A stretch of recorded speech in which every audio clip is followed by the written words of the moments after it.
La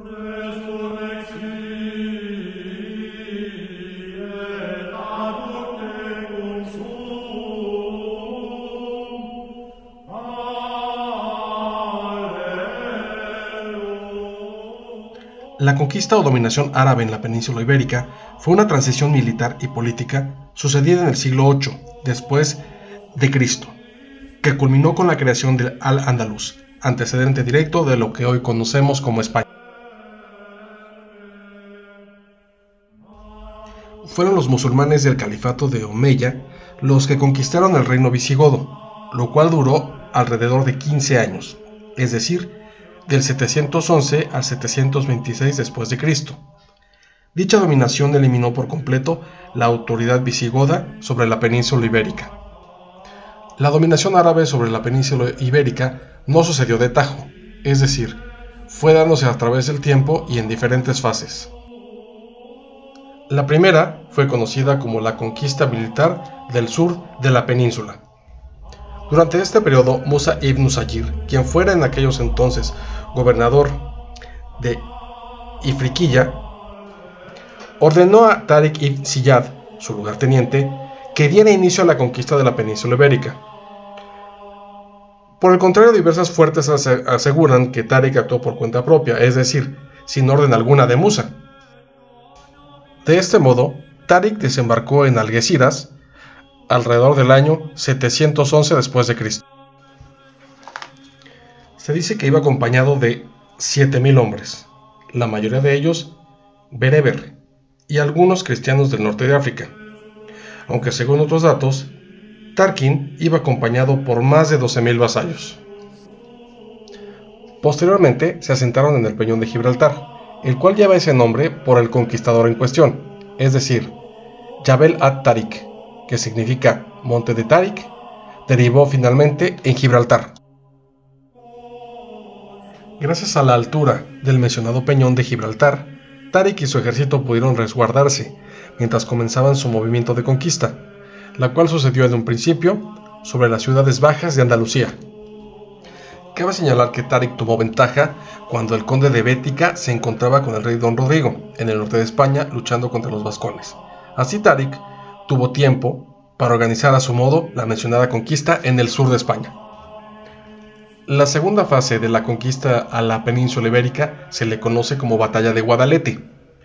Esta sucedió cuando las fuerzas locales del sur de España creyeron no poder en contra de los ataques de Tariq, por lo que el rey Don Rodrigo decidió contraatacarlo.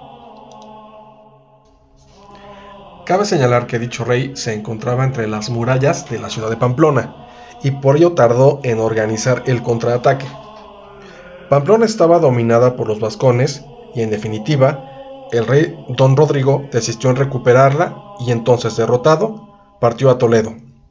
Fue entonces que decidieron atacar a Tariq, quien ya tenía meses haciendo guerra en el sur de España, tiempo durante el cual ya había obtenido el refuerzo de 5.000 bereberes.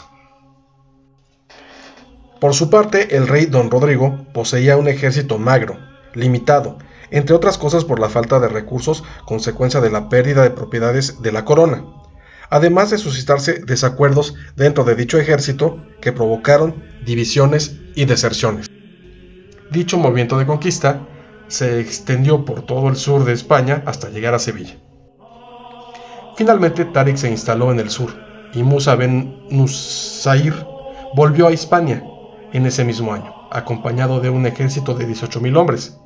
Desembarcó en Cádiz, lo cual ayudó a reforzar el movimiento de conquista iniciado por Tariq.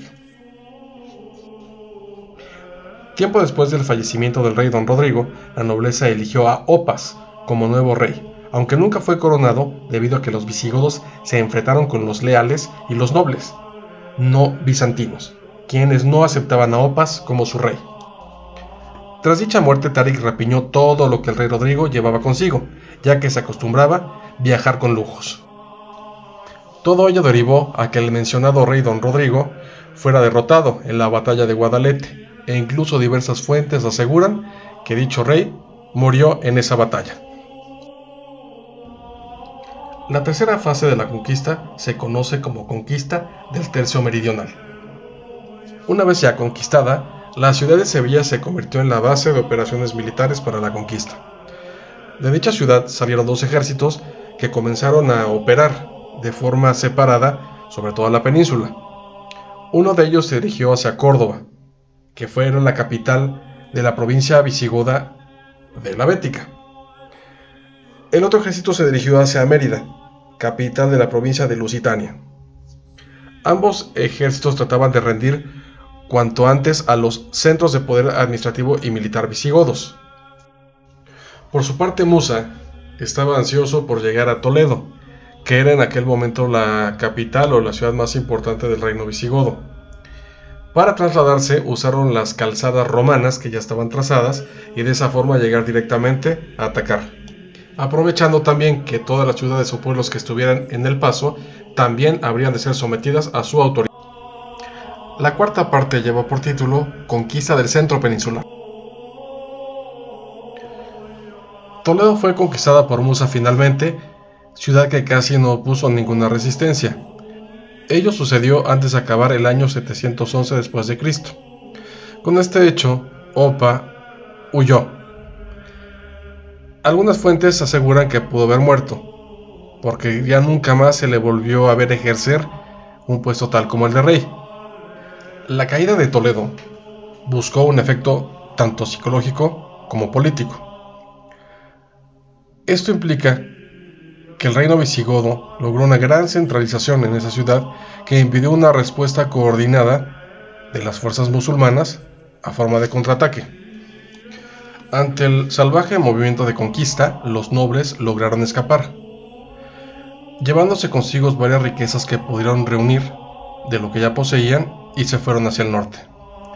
Algunos de ellos se fueron a reforzar al rey Aglia II en el nordeste. Otros se dirigieron hacia las plazas fuertes cercanas a la zona de Galicia.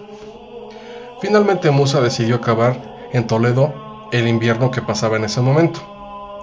Al llegar la primavera, el ejército musulmán avanzó por toda la calzada romana que unía a Toledo con las ciudades de Sigüenza, Guadalajara y Alcalá de Henares, para finalmente llegar a Medinaceli. Ocuparon todas esas ciudades y las dominaron. Y es así que la dominación musulmana sobre la península ibérica comenzaba a consolidarse. La quinta fase de la conquista a la península ibérica es conocida como la conquista del norte y podría considerarse como la última fase de este movimiento de dominación. Musa atacó el noroeste del país, zona que estaba mucho menos organizada, ya que estaba controlada por el rey visigodo Águila II. En su compañía, Musa ocupó los centros administrativos y plazas fuertes de Clunia, Amaya, León y Astorga, donde estableció numerosas guarniciones militares. En esas ciudades logró capturar a miles de prisioneros, entre ellos nobles, apoderándose también de las riquezas que estas personas habían llevado consigo durante sus viajes o en los lugares donde vivían. Por su parte, Táric siguió avanzando por varios territorios de España, esclavizando hombres, matando niños y asesinando mujeres, para hacer más firme su deseo de dominación. Es entonces que podemos considerar que la península ibérica quedó completamente conquistada por el poder musulmán. Finalmente, resulta preciso hablar de la herencia cultural y sobre todo lingüística de la cultura árabe sobre la península ibérica. La presencia de las poblaciones musulmanas iniciaron en el terreno lingüístico una progresiva arabización de Al-Ándalus. Además de la toponimia y la influencia sobre el romance mozárabe, todas las lenguas romances en la península tomaron numerosos préstamos léxicos del árabe andalusí. Se calcula que en el español el componente léxico árabe es el componente más numeroso tras el léxico de origen latino, siendo unas 4.000 las formas léxicas o arabismos usadas todavía en el español moderno. Entre ellas tenemos las palabras que comienzan en al, como algodón, aljibe, alcohol, almohada, algarabía, alfinge. Podemos concluir que la dominación árabe sobre la península ibérica revolucionó el idioma español, fenómeno que hasta la fecha seguimos viviendo.